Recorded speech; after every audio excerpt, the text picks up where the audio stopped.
आपण पाहताय महाधुरळा. Success doesn't happen by chance. It is designed, engineered, and built.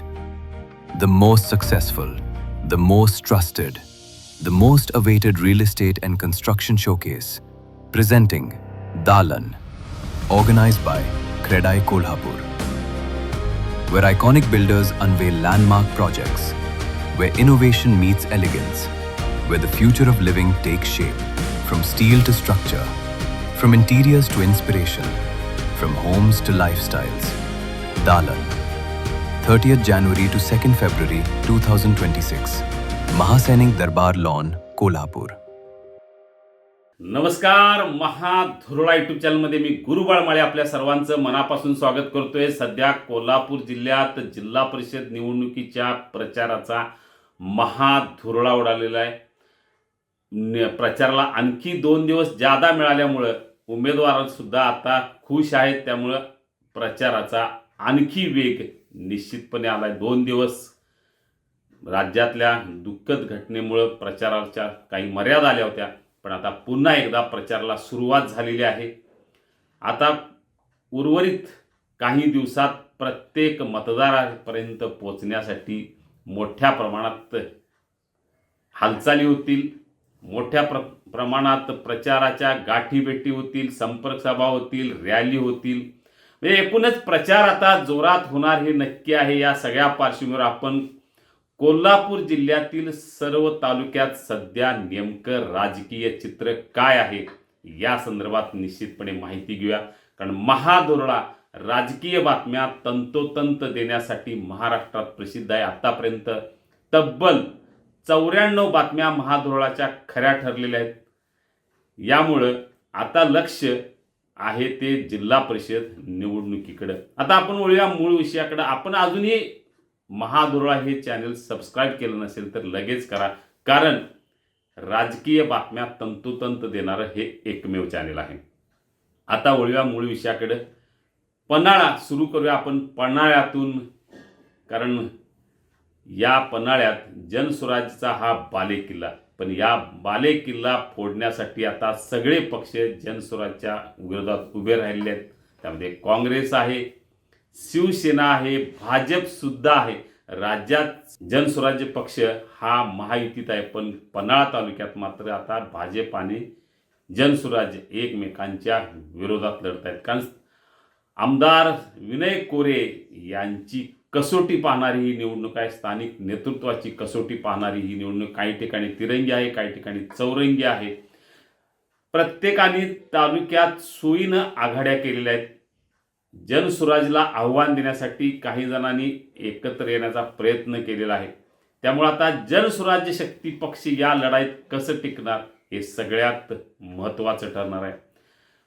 7वे मतदारसंघ सगळ्यात चुरशीचा मतदारसंघ, जिथं जयंत प्रदीप पाटील हे राष्ट्रवादीच्या वतीनं मैदानात उतरले आहेत.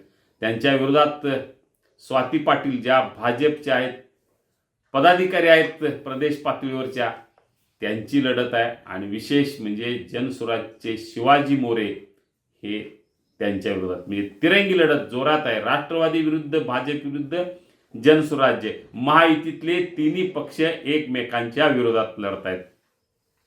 कोडोलीमध्ये पण तीच अवस्था आहे. ओंकार चौगुले शिवसेनेच्या वतीनं मैदानात उतरलेत. अधिक जाधव हे शरद पवार राष्ट्रवादी पक्षाच्या वतीनं उभारलेत. अमरसिंह पाटील जे अपक्ष आहेत आणि अमर वसंत पाटील हे सुद्धा अपक्ष आहेत. इथं जनसुराजची भूमिका अतिशय महत्त्वाची आहे, पुरस्कृत केलेला आहे. त्यामुळे आता अमरसिंह पाटील यांची कसोटी अतिशय महत्त्वाची ठरणार आहे.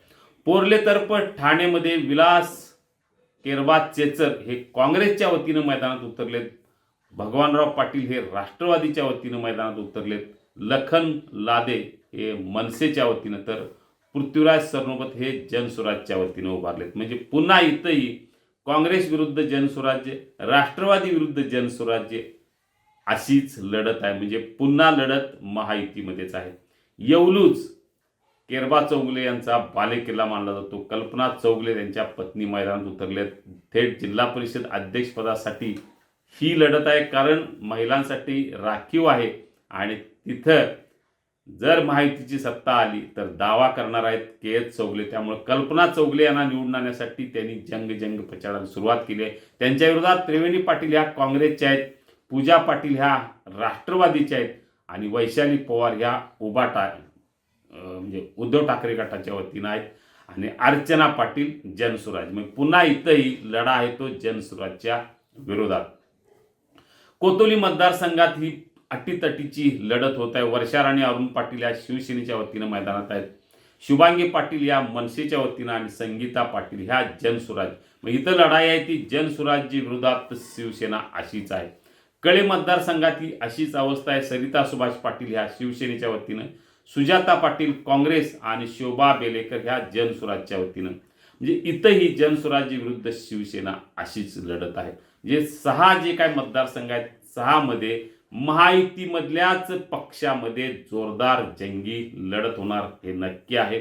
त्यामुळे आता महायुतीमध्येच होणाऱ्या या लढतीत जनसुराजचा नेमका काय प्रभाव राहणार, विनय कोरे यांची कसोटी महत्त्वाची ठरणार आहे. त्यामुळे विनय कोरे किती आपली जादू दाखवणार. नगरपालिका निवडणूक त्यांनी जादू दाखवलेली आहे.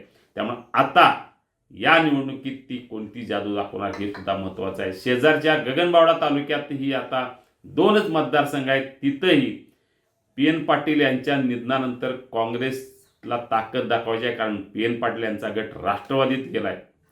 यामुळे आता इथं 2 आमदारांची कसोटी निश्चितपणे लागलेली आहे, आमदार सतेज पाटील आणि आमदार चंद्रदीप नरके. तिसंगीमध्ये सोनाली म्हणजे विलास पाटील यांची कन्या सोनाली पाटील ही काँग्रेसच्या वतीनं, तर कल्पना शिंदे या भाजपच्या वतीनं म्हणजे शिंदे PG शिंदे विरुद्ध काँग्रेस अशी इथली लढाई आहे.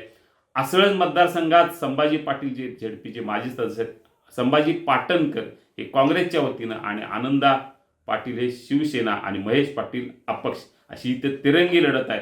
एकूणच काँग्रेसचा हा अनेक वर्षे बालेकिल्ला आहे आणि या बालेकिल्ल्यात आता नरके यांनी आव्हान दिले आणि त्याला भाजपनंही आव्हान दिले. त्यामुळे आता PG शिंदे यांची ताकद काँग्रेसला विरोधात किती वापरली जाणार, या सतेज पाटील यांची वैयक्तिक ताकद या मतदारसंघात आहे निश्चितपणे.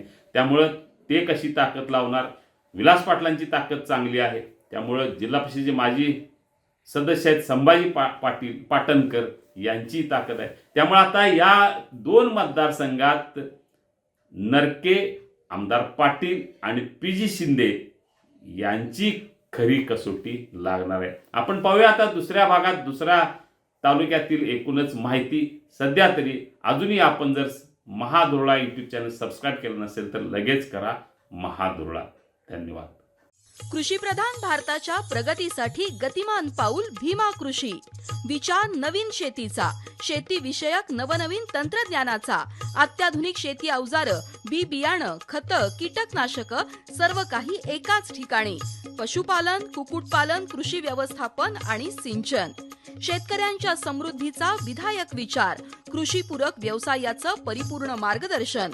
खासदार धनंजय महाडिक यांच्या विचारातून साकारलेलं पश्चिम महाराष्ट्रातील सर्वात मोठं कृषी आणि पशु प्रदर्शन. 400हून अधिक कंपन्यांचा सहभाग तसंच भीमा कृषी पुरस्कार. महिला बचत गटांचे विविध स्टॉल्स, विविध जातींच्या पशुपक्ष्यांचं प्रदर्शन. भीमा कृषी आणि पशु प्रदर्शन दिनांक 6 ते 9 फेब्रुवारी 2026 मेरीवेदर ग्राउंड, कसबा बावडा, कोल्हापूर.